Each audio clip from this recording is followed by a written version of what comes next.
Hello and welcome to HardReset.Info. Today I will show you how to manage default apps in Windows 11. So firstly go to the Settings app, right click on the Start menu and here find Settings. In the left pane click on the Apps and click on Default Apps.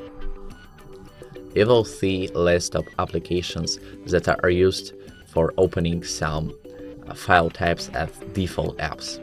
You can search for these apps just by typing its name, for example, Media Player, and I will see these applications. Or I can search for these apps by typing some file type, for example, MP4, and I will see that Media Player is used as default app for opening MP4 files. If I want to change default app for MP4 files, I can click on it and I will browse through this list, or I can browse for this new default app in Microsoft Store.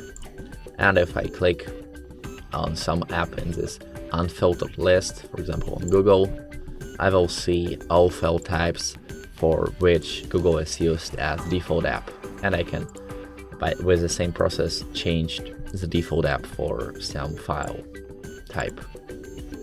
And also on the bottom of the list I will have two buttons that will help me to filter a list of applications, for example by the file type or by the link type, link weather, calculator, and I will see all these default apps.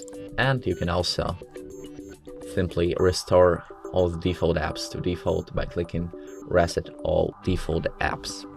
So that's all. If this video was helpful, please hit the like and subscribe buttons, and the most important thing, have a great day.